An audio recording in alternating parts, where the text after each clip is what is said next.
How's it going, everyone, and Merry Christmas. This video is coming out during the Christmas holiday weekend, so if you guys celebrate Christmas, hopefully you guys had a good Christmas. But let's just go ahead and get into this video, which is basically going to be a recap of all the smartphones that came out this year that I purchased and reviewed on the channel. So these are all phones that came out in the recent year of 2022. So everything from the OnePlus 10 Pro 5G, the S22 Ultra, we have the iPhone 14 Pro Max here as well, the Z Fold 4, and then finally we also have the most recent Google Pixel 7 Pro. So let's just go ahead and talk about all these devices, compare them all kind of against each other, just in a more laid back and more not so aggressively review type of video. Just a fun recap of all these phones, and just at the end I'll give you my personal pick and also maybe my recommendation pick. So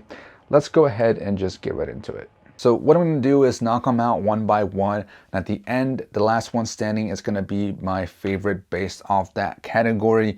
So first, with the design, it's going to be based off their comfort and their feeling in the hand instead of just the looks, because I think all of them look gorgeous. They're all unique in their own way. Yes, sometimes they copy each other, but they still are pretty unique and gorgeous overall. So the first one to get knocked out is going to be the S22 Ultra. Main reason being is because it's got a note-like design, so that means that the top here is flat, the bottom is flat, but it's got curved sides, which on the back and also on the front. Combining the two means that the corners are gonna be rather sharp for my liking, so when it's in your hand, in the palm, it can lead to some discomfort over some time. So that's the main reason I'm knocking it, but at least I appreciate that it doesn't have a camera bump. It's a little bit thick of a device because the lenses themselves just protrude out on their own, which is pretty unique and pretty cool. But because of that sharp corner, I gotta knock it out first. The next device I'm knocking out is the iPhone 14 Pro Max, and yes, this device is a very premium feeling and looking device. It's got a glossy sides, matte back, but it's also flat in its design. So it's got flat sides and a flat back and a flat front, which is good for adding a actual glass screen protector to this device. It makes it very easy, but that means the edges are also kind of sharp. Not as sharp as like the corner of the S22 Ultra, but in the hand, again, over time, I just feel a little bit of discomfort to the point that it makes me just want to add a case or something so it doesn't feel as sharp in my hand. So that's the main reason I'm knocking it, because of those sharper corners. Also, I'm not a fan of the fact that they have a big camera bump, and then they also have the camera lenses protruding out on top of that camera bump. So this one definitely rocks the most out of all devices. So if you put it down on a flat surface and then you want to shake it a little bit, yeah, this thing is rocking like there's no tomorrow. So yeah, this device, as far as I love it, as much as I love it, as far as the way it looks and premium looking, it just doesn't feel the most comfortable in the hand, and it's also not the most practical because of that crazy rocking that it has. So the next device I'm knocking out is going to be the Z Fold 4, because of the fact that it's so difficult to find a good case for it. So it's super comfortable overall, but because some cases don't protect the hinge, some do, and some cases have to be like kind of glued on. So that's why this top half of the case is on, because it's protected or not protected. It's kind of glued on there with a tape or something, so it's like doesn't pop up easily. Otherwise this will be popping off super easily. So that's the main reason I'm knocking it out, because of the fact that it's so difficult to find a case. All of these phones are very slippery, so I always recommend a case, which at the end I'll talk about the different cases I do use. But just because of that difficulty I have with trying to find a good case for the Z Fold 4, I have to knock it out. But either way, I think it's an overall good design. I mean, it folds very nicely, but it's just annoying to find a good case for this phone. And the next one I'm knocking out, which obviously will decide the winner here, is going to be the OnePlus 10 Pro. And the main reason being is because it does have like a different type of material that they use for the matte glass here. I want to say it's like a moss gloss, sandpaper looking type of material. I'm not entirely sure, but it does feel slightly different in the hand, and it just feels a little bit weird. I'm not sure how to describe it. It just feels odd to me, so I definitely always like using a case of this device just because of how it feels. But I love how thin it is. I love how lightweight it is. But I just can't get over that feeling of the glass. And they also add a little bit of flatness to some of the sides here, so the top is flat, but they still keep the corners rounded, which I really like, but it's just the glass. I don't know how to describe it. It just feels weird. So that's why the Pixel 7 Pro is the overall winner for design as far as comfort in my hand. Yes, it is a glossy design, which I'm not a huge fan of because as you can see, fingerprints all around, but it's got a nice weight to it. It feels rounded, it feels comfortable. It is a box-to-box looking display and design, but it also still feels very comfortable in my hand. So that's why I think the Pixel 7 Pro is not the most comfortable device out there, but for me, my favorite as far as comfort in the hand. And not to mention, because it has a camera array that goes across the whole back, when you put it down, there is no rockage at all. Only if you go like this will it rock a little bit, but otherwise you can definitely use this device flat on the surface and you have no issue. The OnePlus 10 Pro comes close because it doesn't have that big of a camera bump, so it will rock just a little bit, but I mean, the Pixel 7 Pro doesn't rock at all. So that's why the Pixel 7 Pro is my main winner when it comes to design, because of the comfort, because of the practicality. It just works and feels nice. So as I mentioned, I do use cases on all my devices. So these are the cases that I personally use. For the S22 Ultra, it is a Spigen carbon fiber type of case. So at the bottom, it has a little bit of carbon fiber. It's got a grippy sides and back to it, so it adds some pretty decent minimum protection. Doesn't make the phone much thicker. It has the ports available on all the sides, and the buttons makes them clicky and all that stuff. So it is overall a pretty simple case in my opinion. It's also Spigen, so it's pretty cheap as well. I also use this plastic see-through type of case so that you can see the color, and it's black, so it adds a little bit of darkness to it, which is pretty cool, but it's not as grippy in my opinion. The sides are just plastic and just clean looking. So this is more of a going out type of case, but I barely ever use it. I just stick with this grippier type of case from Spigen. So that's for the S22 Ultra. For the OnePlus 10 Pro, as you know, I complained about the fact that it's a weird texture to the glass back. So this is grippiness all over the case. It's a very thin case. I think this might be called a thin fit actually. But it just adds a decent amount of grippiness, which is all I care about. Doesn't make the phone any heavier, doesn't make it any thicker. It just adds to the grippiness and overall comfortability of the device. So if I just had this would definitely take the cake as far as overall comfort. But yeah, this is a pretty good, comfortable case for the OnePlus 10 Pro. For the Z Fold 4, I just stuck with the Samsung case that came with it with the pre-order. So it doesn't protect the hinge, but it does add some cool features with this kickstand. So it's pretty neat so that I can watch videos, just prop it up and I can watch my videos with no issue. Also protects the sides pretty well, and it kind of combines with the color as well. It's like the blue, greenish, grayish, whatever color it is. It just kind of blends in with it, which is pretty nice. And it also can take this piece off and switch it on for the S Pen, because this device can take an S Pen, but it's only a special S Pen, the Z Fold 4 or Z Fold Edition S Pen. Personally, I don't really use it, but you do have the adjustability. I have seen some people reattach this onto the device so you can have the best of both worlds. I personally would not do that, just because if I do use the S Pen, it's gonna just rock like that, or it's just gonna sit like that on a flat surface, and I'm not a fan of that. Like, I don't know why you would want to do that or want to carry this like that. Don't use the S Pen, so I don't really use this module or S Pen module type of thing for the case. But either way, it does provide a little bit of protection, a little bit of maybe grippiness, not necessarily a ton, but it feels pretty comfortable overall, and it doesn't add a lot to the weight. And as I mentioned before, it does stick on with like some kind of tape on the inside so that this top part doesn't slip off, because otherwise this part would definitely be falling off all the time. And then for the iPhone and actually the Pixel 7 Pro as well, I use the exact same case, which is the grip case from D brand. These cases are fairly pricey, but they're very comfortable and they're super grippy and add a really good amount of protection. So for the iPhone, it does make the phone a little bit thicker and a little bit heavier as well, and it feels a little bit just of a bigger phone. So I know you already complained about the fact that it's a big phone overall, but it does, help with the edges not feeling sharp anymore, but it does still feel pretty big overall. And as you can see, it does raise the edges here so that the lenses, because they stick out so much, it definitely protects those lenses if it falls on a flat surface, which is pretty neat. And of course, you can add a skin, which is pretty cool. I do have a small skin on the camera array there, or the camera bump, so that it matches with the skin on the case, which is pretty cool. Same idea with the Pixel 7 Pro.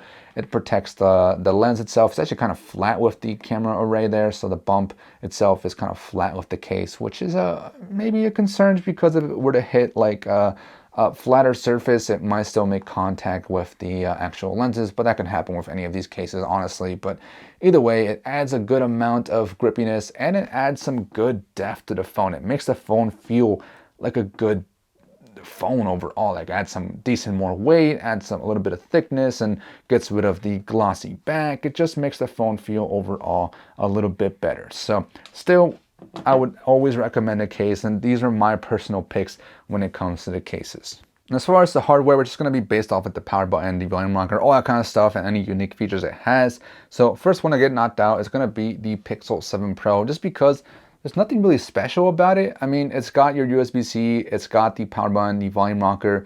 It is lower down, which is pretty ergonomic and pretty comfortable to get to hold of those buttons, but it doesn't have anything special. The speakers, the dual firing speakers, are good overall. I don't think they're the best in this lineup, but I think they get the job done in my opinion, but there's nothing really that unique about it. So that's the first one to get knocked out based off the hardware. And the next one I'm gonna knock out is the iPhone 14 Pro Max. This was either gonna be first or second. I figured I'd redeem it a little bit because of the other things I like about the buttons and ports. Obviously it has lightning, so I hate that. So that's the main reason why it's getting knocked out right away, or very soon I should say, is because of that. But it does have very good speakers, and it also has that mute switcher, which allows you to quickly mute your device, which I really like. And I also like that the power button and the volume rocker are big buttons and are separate. It just makes it easier to identify which button is which and all that stuff. I just really like the size of those buttons, but lightning sucks, so I had to knock it out second because of that. The next one I want to knock out is the Z Fold 4. So kind of similar to the Pixel 7 Pro, there's nothing super unique, but it does have the fingerprint sensor in the power button, so it's super easy to just place your finger, and you can see it unlocks my device right away. That's a very easy, simple solution to the fingerprint sensor. Just put it into the power button and you get a fast, reliable fingerprint sensor. But besides that, there's nothing really else with it. Of course, it does have the volume rocker there above it, and you have USB-C, which is good. And you also have, again, a very decent firing system when it comes to the speakers. Not the best in this lineup. It's definitely can't compete with the iPhone, but it still gets the job done. And finally, again, we have the last two. So the next one I'm gonna knock out is gonna be the S22 Ultra. So the main thing it's got, which is cool for the features, is gonna be the S Pen here. So I personally don't use the S Pen, but the main reason you would get an S22 Ultra is because of the S Pen. So if you are a big S Pen user, you're gonna love this device. You can write notes, you can take screenshots, you can use air gestures, you can use this as a camera shutter. There is so much that you can do with this S Pen, but I just don't use it. I don't end up using it in my day-to-day, so I'm okay with not having it, but it's still a really cool feature, and it's very unique to this S22 Ultra that no other device has besides maybe the Z Fold 4, but it's not embedded inside the phone, which is why I'm not really including it as part of its like hardware and design. But either way, yeah, it's very cool. But the main winner here is gonna be the OnePlus 10 Pro, and the main reason is it's got pretty much a combination of everything that all the other devices have, of course, except for the S Pen.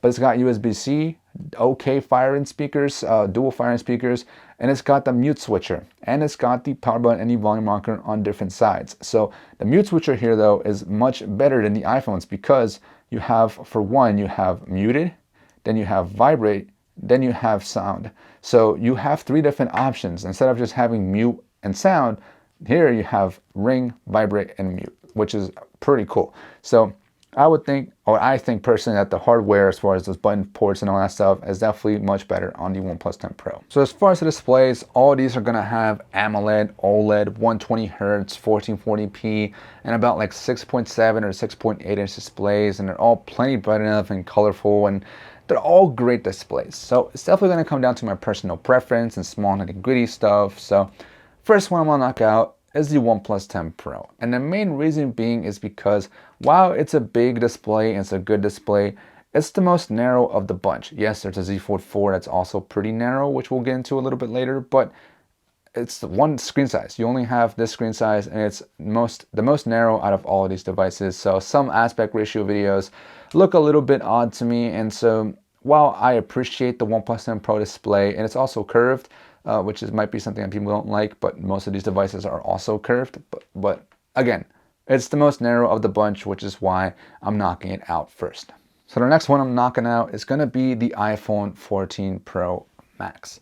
So the main reason being is because of the pill cutout. This display is great for watching content, for just doing whatever you want to do, but the pill cutout gets in the way. So if I'm watching a video here, and this particular video, it doesn't protrude in there quite yet, but once you pinch the zoom, it just gets in the way. Also, I'm not a fan of why YouTube did this. Why does my zoom have to go very intense? Like, I just want to pinch the zoom.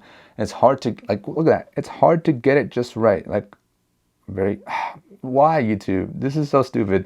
And this happens on all these devices. It's not just the iPhone 14 Pro Max. Pinch the zoom. There we go. Finally, just regular pinch the zoom. But either way, it still gets in the way compared to other devices. So if I find a video, I think I just go to my video real quick. There we go. Talk on TikTok. Me. See, you can see here that the little pill cutout is already digging in there, even though I'm not pinch the zoom. If I pinch the zoom, there we go. Nope, that's not, there we go. If I pinch the zoom, it gets in the way completely, but it still starts to stick in there a little bit. So that's why this is getting knocked out next, because as much as I appreciate that there's dynamic island features, so if I'm listening to music, so if I click a song, I go home, it pops right in there, and you can interact with it by holding it or just by tapping. Oh my God, just go away, weather, I don't need you. Or if I just tap into it, you can interact with it, and it's pretty cool, and you can have more than one too. So if I go into my clock here and start a timer, go ahead and start that, it also goes in there. So people are saying that you can multitask with it by just hopping into the different dynamic island stuff. Sure, but I don't know. I think it's kind of unnecessary in my opinion, but that's why I'm knocking it out. The next one is gonna be the Pixel 7 Pro, and the main reason being is because there's nothing really exciting about it. It's such a good display that it's boring, I guess. Yeah, it's just nothing unique. It does all the basic stuff right, which it gives you a colorful, bright, good display overall. Big display, it's rounded in the corners, so you don't lose a lot of context or minimum bezels and stuff like that. It just gets the job done. That's why it's getting knocked out now, just because it's so simple and so boring. It's not really unique either, so that's why it's getting knocked out next. It's great for everything that you want to do, watching content, whatever you want to do. It's a perfect display. So the two finalists for the display is the two Samsung displays, the S22 Ultra or the Z Fold 4. I'm gonna go with the Z Fold 4 being knocked out next. Yes, it's very cool and very unique because it's got two displays. You got your in display, which is like a tablet-like experience, and then you have your outer display, which is like your more traditional type of display, but it is narrow. So there's some stuff like typing, it's kind of cramped if you really wanted to type in here for a long session, and snaps and social media and all that stuff can get cut out on the edges.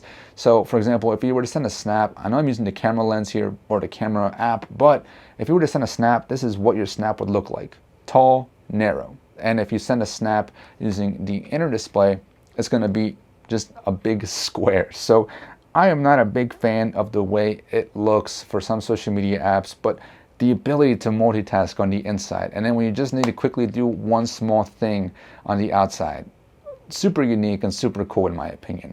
But nothing beats a traditional size display, which is what the S22 Ultra gives you, and this gives you a fantastic display. Box to box, Yes, it is curved on the edges, but a case completely gets rid of that. Any accidental touches or, yeah, a screen protector issue is still an issue, but still, perfect display for watching content. It's bright, it's colorful, it's big. You're gonna get a great display here. Also, this is something I noticed that all Android devices have been suffering with. I don't know if it's just me, but the auto rotate on YouTube is such a pain. Like sometimes it does rotate or sometimes it doesn't rotate. Like I'll rotate like this. Oh no, I won't have it rotated and I'm trying to rotate it and it doesn't. So then I go to press the button, but then it auto rotates it back. I don't know. It's something weird that's been happening on this phone.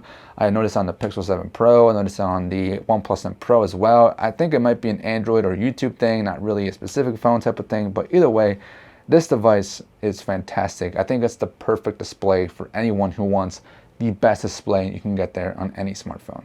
Oh, and one thing too is that all these phones are water resistant and dust resistant. Now, the OnePlus 10 Pro doesn't have the IP rating, but I've used it in the shower, I've gotten it wet before, and it's survived. So it's still alive now, so take that with a grain of salt though. Just because I'm saying it doesn't mean it's true, but it seems to be all right when it comes to getting splash of water. Now, as far as the biometrics, that means fingerprint sensor, Face ID, facial recognition, whatever it is, let's talk about them and then start knocking them. So first one to get knocked out is going to be the Pixel 7 Pro. So while it has been improved from last year's, the facial recognition, because it has it, doesn't mean it's perfect. It's kind of rough. It doesn't recognize me when I have my phone far away. So if I were to set my phone or just hold my phone out very far away from my face, it's gonna have a hard time recognizing me. And if I'm also in a dark environment or situation, also has a rough time recognizing me.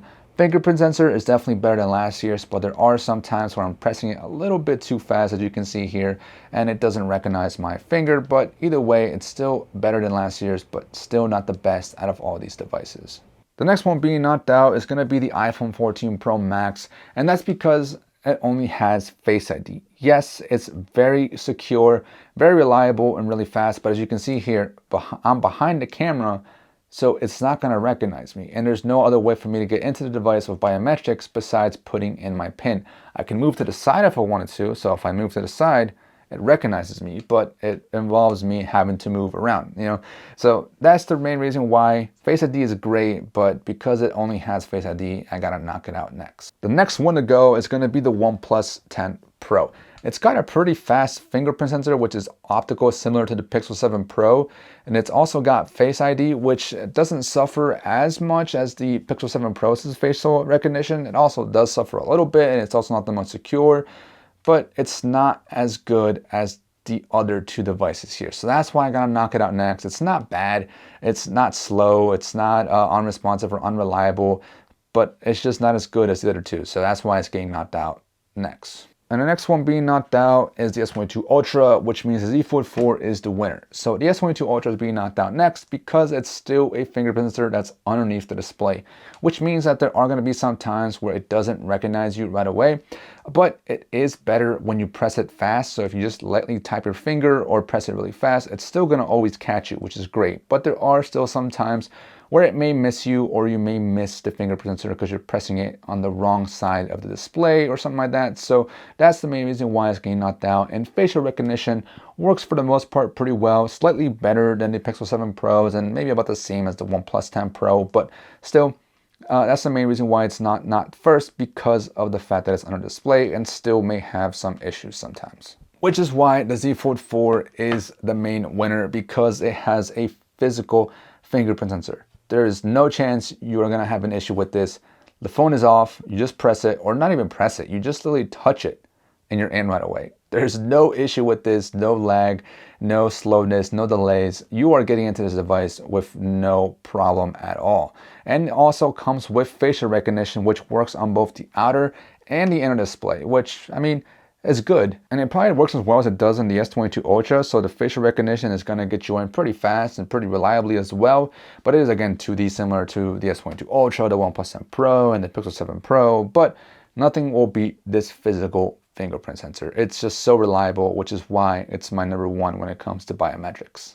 So next up, performance is a variety of different chipsets and RAM and all that kind of stuff. So you have like the Snapdragon 8 Gen 1s over here, then you have the Snapdragon 8 Gen 1 Pluses, then you have the Google Tensor Chip Gen 2 and the A16 Bionic chip. So there's a variety of different chipsets here. Most of them are pretty similar with the architecture and the company they come from, but they're also like differences in RAM, where the S22 Ultra for this variant has 12 gigabytes of RAM, this variant has 8 gigabytes of RAM, this variant has 12, this has 6, and this has 12 as well. So a variety of different mixtures and complexities and all that kind of stuff. But just getting into the day-to-day experience with the performance, first one I'm knocking out is going to be the Pixel 7 Pro.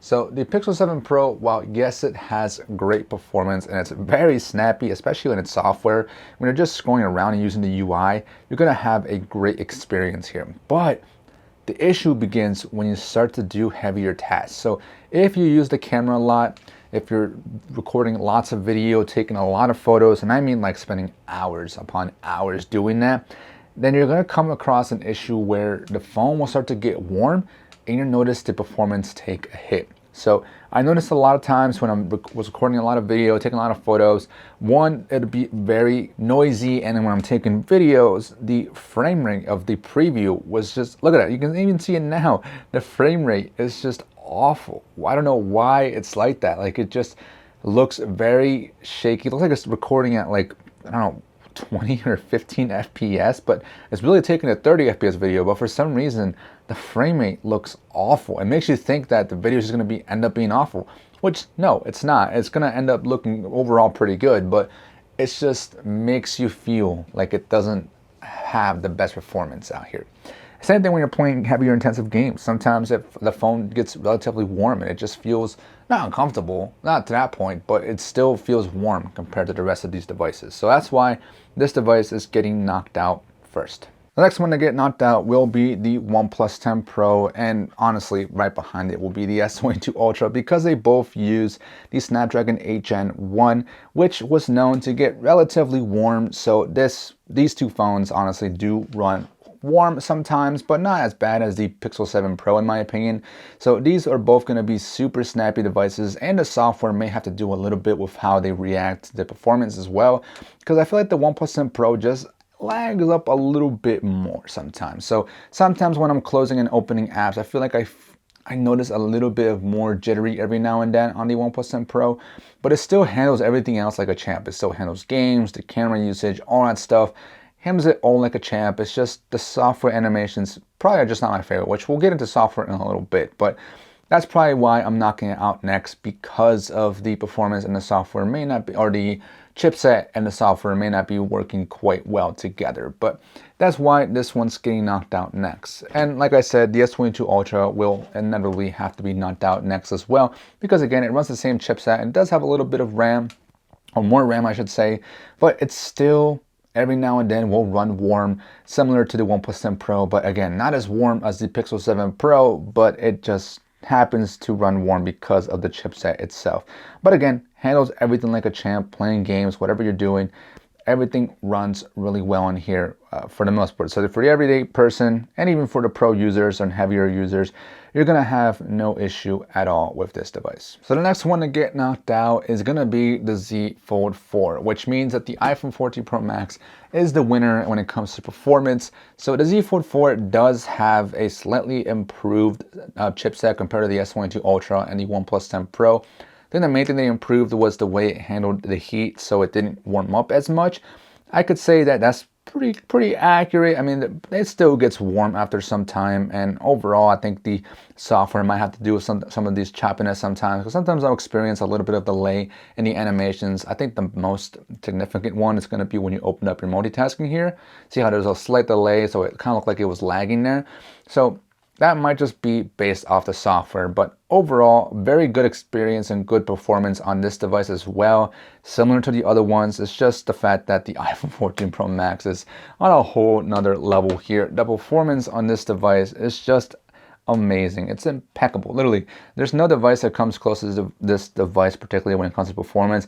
It does warm up maybe a little bit over some time, but it still consistently performs. Like, I never experienced any kind of lag on this device. It just runs really well, in my opinion. I think if you want the best device when it comes to overall usability and consistency, you're going to want to get this device. This device runs really well, in my opinion. So when it comes to performance, it's going to have to be the iPhone 14 Pro Max. I almost said OnePlus for some reason, but yeah, this is the best when it comes to the performance. And now software. So most of these devices are all Android except for the iPhone 14 Pro Max. Obviously, it's running iOS. So I will get into the specifics and nitty-gritty here when it comes to, again, to Android, because they all have different launchers. So you have like the Pixel launcher, the Oxygen OS with Color OS. You have the S22 Ultra and the Z Fold 4 running Samsung One UI, but of course, different One UI. But either way, let's start knocking them out one by one. So the first one, when it comes to software, you guys probably expected this if you've watched the videos before. iPhone 14 Pro Max, hate it. Not hate it, I mean, just iOS itself. It's not my personal favorite, not my cup of tea with like messaging and iOS and all that stuff. I'm just not a huge fan of it. I much prefer to have customization with my software, but I can't say that this runs super smooth. Like, the animations are super clean, just opening, closing, opening, closing. Oh, it's just super smooth in my opinion. But there's one other device that comes really close to this as well. But just because there's not much you can do, like, I have to use a widget that takes a picture of my wallpaper, or I show it a screenshot of my wallpaper, and then it has to just cut out different little mini blanks out, or blank widgets, so that it looks like it's transparent, or not transparent, or there's nothing there.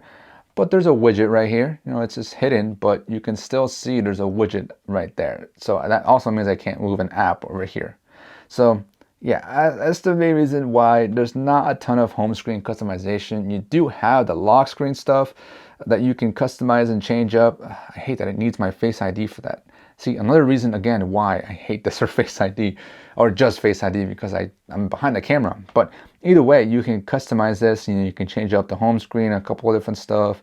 You can also change up the lock screen itself, so you can add a couple of unique widgets here. You can also change up the way the font of the time looks and the color of it as well. You can also set up different focus modes, so you can set one wallpaper up to be like your personal, your work, or your sleep. I do use that for sleep, so whenever it's time to go to bed, I know it's time to go to bed because this wallpaper will come up. But something that's really annoying, again, because of the fact that I use widgets to hide my wallpaper or hide away these blank spaces, when that happens, you can see that these widgets are still the other wallpaper. So I have to go in and change it, but this only happens, or this wallpaper only comes on around like 10:30 to about 6 in the morning. So I just let it go. I'm like, all right, I see that, it's ugly, so now I don't really want to use my phone, so I just put it down and go to bed. So I guess that's one way to look at that as well. But yeah, that's why I'm not a huge fan of the iOS experience. Yes, it's clean, it's simple, and it's got, you know, all the FaceTime and ecosystem stuff, but I could really care less for that. I care more about my customization. The next one getting knocked out is the Pixel 7 Pro. So it's similar to iOS, where there's not a ton of customization, but at least it has a little bit, maybe a little bit less, honestly, if you really think about it. But either way, you have the ability, which is more important to me, to move apps freely anywhere. So I can place apps just about anywhere I want here, except for the at a glance widget, which is a little bit misleading because it looks like there's an empty space up here. But as soon as I try to stretch out either like a widget or move an app over there, it's not gonna let me. So the main reason why is because it does have an ability to dynamically change based off what kind of settings and what kind of notifications you're gonna get. So sometimes these notifications or settings will cause the at a glance widget to stretch out across the whole top bar, which again, like I said, can be a little bit misleading and make you think it's really open there. But I still like the at a glance widget, so I'm okay with it. And I'm also okay with the search bar being here right away, because I'm always searching for stuff. So the fact that it's right there ready to go, it's nice and easy. But some people may not like that because you can't move this out of the way. But one thing that's really clean on here as well is the animations and how smooth it is. It's like similar to iOS, like I said. There's one device that's as smooth as iOS. It's got to be this one. This Pixel launcher is super smooth. It's super clean and fast and easy. I love it. That's probably why it's so clean and simple, because there's not much going on with it. You do have some cool AI features here available. So for example, the speech to text here is very cool. So if I start speaking here, you can see that it's picking up my speech or whatever. It's really fast, and it's really accurate for the most part. So if I stutter a lot, which I don't know if you guys know, but I am a huge person who stutters and just like mixes up their words all the time. So yeah, it's pretty cool to see that it's doing a decent job at grabbing my speech. I just laugh that I stutter so much. I don't know if you guys noticed this. I think it's pretty funny, but it's still also pretty cool. Do you guys know that England is winning 2-0 right now? As I'm recording this, hey, that's not exactly what I said. I said 2-0. 2-0. There we go. There we go. But yeah, it's still overall pretty cool in my opinion. But other stuff that you do have available, you do have the language translation stuff. So if you go into your system settings, live translate, you can translate what's on your display to your native language. So for example, I have it from Spanish to English because sometimes I have relatives that send me stuff in Spanish. So then I'll just translate them to English, which is, kind of useful overall. But then my favorite features right now are the phone features, which right now I can't show you because you do have to have a SIM card embedded into the phone, which right now it's on the OnePlus 10 Pro. So I'm not able to show you this right now, but I'll show you some B-roll that you have the ability to use hold for me, the ability to have the Google Assistant screen call the number that's calling you. So if you get a lot of spam calls or robot calls, just turn on the screen calling feature for those particular options, and then you don't have to deal with them ever again, which is very useful and very cool. But overall, I still prefer the ability to customize my home screen, which I don't have a lot available here on the Pixel 7 Pro. So the next one I'm gonna knock out is the OnePlus 10 Pro 5G. So while this device, or this software I should say, with Oxygen OS and Color OS provides you with a lot of different features and a lot of customization, I'm not a huge fan of the implementation sometimes. So a feature, for example, the edge bar and sidebar that I use all the time on my Samsung devices, I'm not a fan of how some small things are implemented. So for example, for one, the actual bar here that you use to drag it open, I can't move this to either side, and I also can't move it all the way to the bottom. On my Samsung devices, I'm able to customize it and move it wherever I want it. And also, I'm not used to the fact that when you click on one of these apps, it opens them up in a pop-up view instead of in full screen mode. I'm used to the Samsung again, opening them up in full screen mode, and then when I want to go into pop-up, I would drag and drop them. Here, it automatically opens them up in full screen mode. I do have the ability to set up a split screen mode here as well, which is similar to the Samsung devices. But one thing is that not all apps are compatible with split screen mode. And the Pixel 7 Pro also has split screen mode, but again, similar to this, it doesn't have the ability to force all apps to go into multi-window or pop-up view or split screen mode. It limits to what the developer has done or chosen for their app. So in the end, the software experience on the OnePlus 10 Pro, yeah, it's super smooth, super clean. But again, I would much rather have the software experience of the Samsung devices, that being either the Z Fold 4 or the S22 Ultra. These provide the best software experience in my opinion, just because you have the freedom to do pretty much anything you want on either of these devices. These come very close, or I should say the OnePlus comes very close to how the software works on these devices, but I prefer the implementation on the Samsung devices. Because for one, like I mentioned, the edge bar, I prefer the way the edge bar works on the S22 Ultra, and I also prefer the way it works with multitasking. So for one, like I said, you have the ability to force all your apps to go into multitasking mode. Just drop down here and go into, I believe, display. Then you have the ability to change full screen app modes and change the way they work.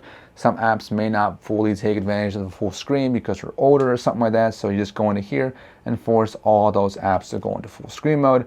Then you go down to your labs and you can change and toggle whether you want all your apps to go into multi-window mode. So this allows you to multitask with all your apps. So it doesn't matter which app it is. So for example, Best Buy did not work on the OnePlus. Here, it should work on the OnePlus. Or it should work in split screen mode, I should say. So here we have the settings split screened and also Best Buy split screened. Works the exact same way on the Z Fold 4, but because you have that bigger display, I absolutely love that the Z Fold 4 has added even better of an experience compared to the Z Fold 3. I mean, it was already pretty good in my opinion on the Z Fold 3, but you now have the ability to use this toolbar down here. So if I open up one of these apps, for example, Best Buy, open up in full screen mode. I'll have to change it in here. Full screen. Go back. Takes up the whole screen. I have to hold down here. Then you have this cool window mode type of experience. So similar to the Edge bar, it allows you to keep a couple of apps, a couple of shortcuts and stuff like that, and drag and drop how you please, how you want. There you go.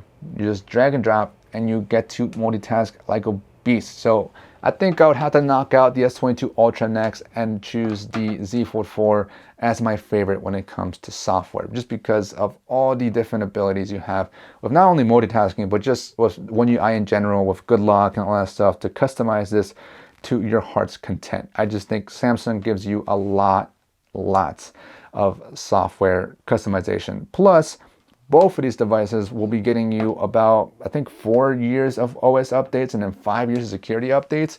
For an Android device, that's insane. So I think these two win when it comes to software, just because they provide you with so much customization and a good amount of support. So next up is cameras, and both the quality and the experience.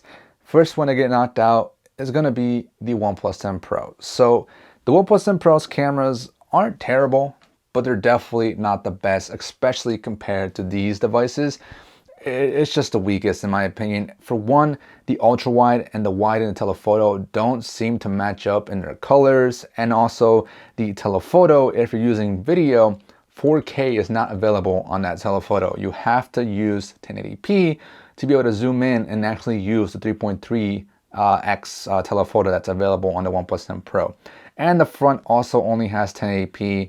Not a fan of it, and just in general the colors, I think they're just a little bit too over exaggerated with the added vividness and oversaturation. It just looks a little bit too fake in my opinion. So not a huge fan of this camera system. Plus it's also not compatible, but not optimized for apps like social media. So Snapchat and Instagram are gonna look pretty Android-like. So when I say that, it means not optimized for the cameras. So that's why I'm knocking this one out first.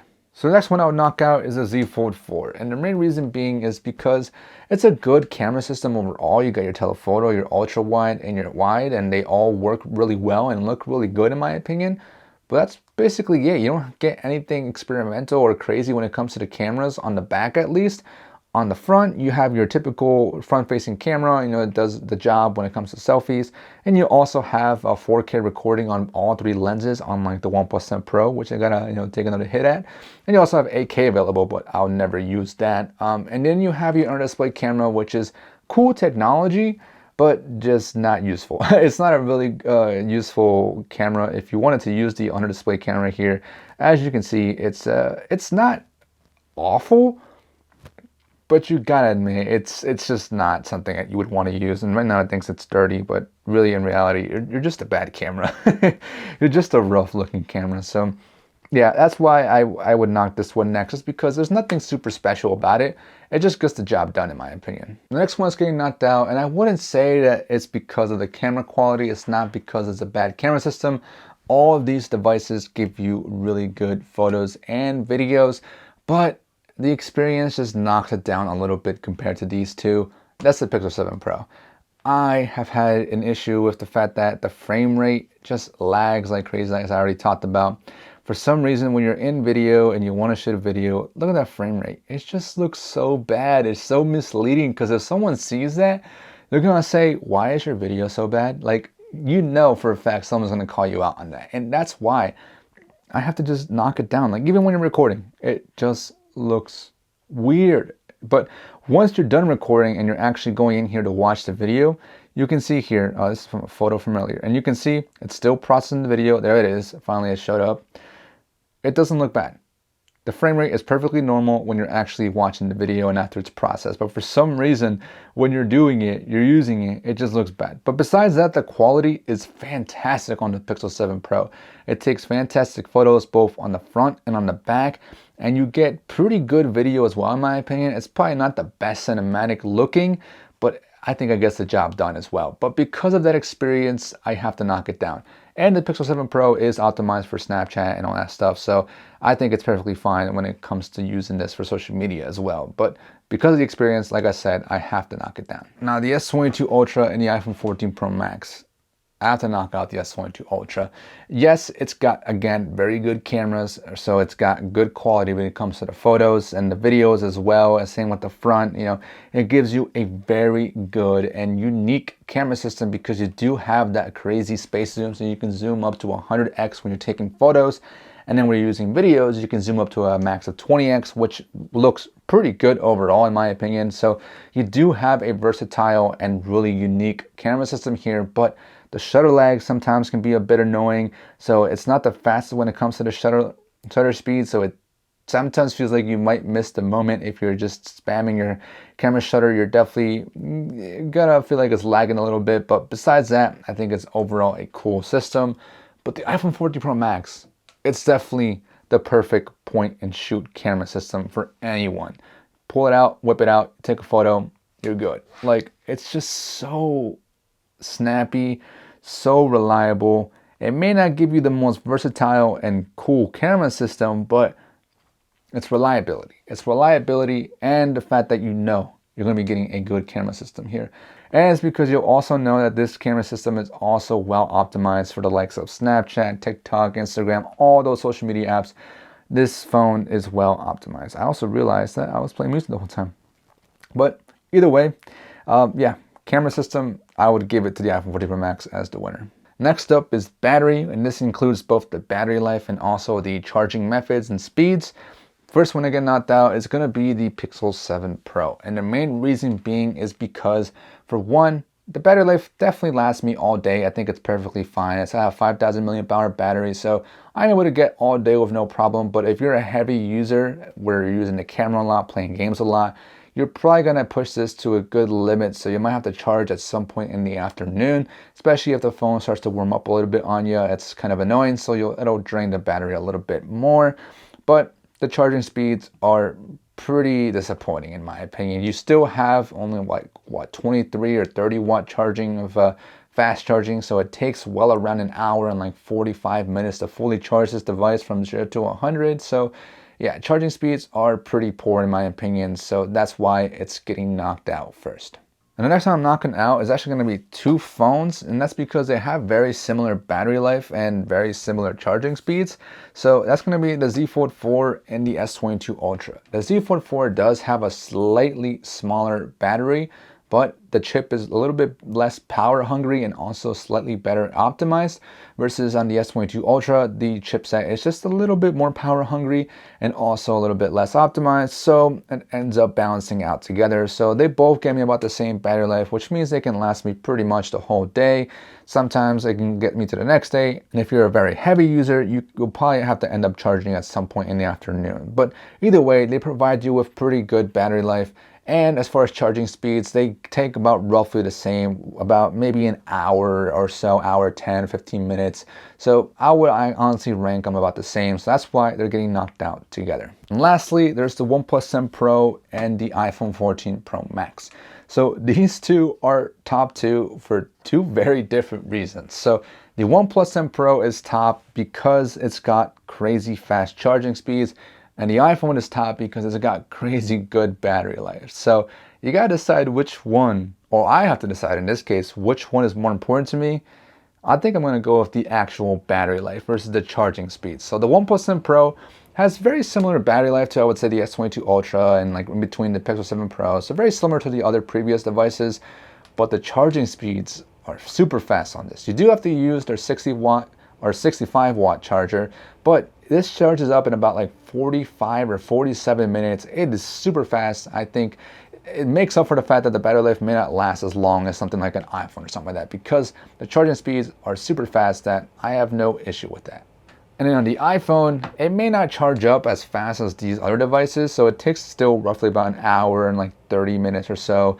And that's not that crazy fast, but the battery life itself, I don't use the always on display, which is something I forgot to mention. All of these devices also have the always on display, but as you can see, I don't use it. I don't like it. I use smartwatches. I have an Apple Watch from the iPhone. I have a Watch 5 Pro for, in this case right now, it's actually connected to the OnePlus 10 Pro. But either way, I use smartwatches to get my notifications and stuff like that. So I don't really need another way of getting notifications because I won't even use it. So that's why I always turn off the always on display. But either way, without the always on display on, I get impeccable battery life. I think it's amazing.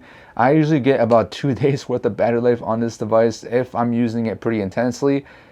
Which is usually maybe the weekends. I can know I wake up in the morning and get from 6 a.m. all the way to 10 p.m. with no issue at all. Don't have to plug in once at all during the day. So battery life is the king on the iPhone. So at the end of the day, you can see that the winners of each category can kind of be all over the place. So there's no definite winner. I guess you could say that the iPhone is the best winner because it's won the most categories. So if I had to pick the best phone of the year or the complete phone of the year, it probably would be the iPhone 14 Pro Max as the perfect phone for pretty much anyone and everyone.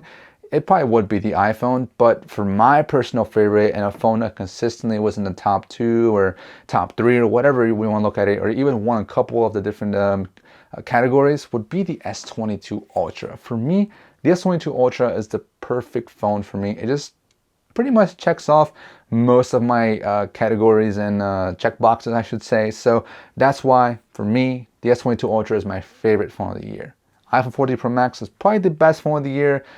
Yeah, it's the best phone of the year. And then the S22 Ultra is my favorite of the year. But for value, what are we doing? Are we just like going off and warning people now? Let's just go with that. The best value, I think I have to give it to the oh my God, the OnePlus 10 Pro, because I've seen this phone for as low as $500. That's a killer deal for this phone. If you can get this phone for like $500, you are winning in my opinion. But if you have a couple more dollars to spend, I would go with the Pixel 7 Pro. This is probably my favorite value. This is so weird. Yeah, my favorite value is going to be the Pixel 7 Pro here. And then the best experimental phone is going to go to the Z Fold 4. Boom, there you go. Every single phone has just won an award because all these phones are fantastic phones. So that's been it. Hope you guys enjoyed.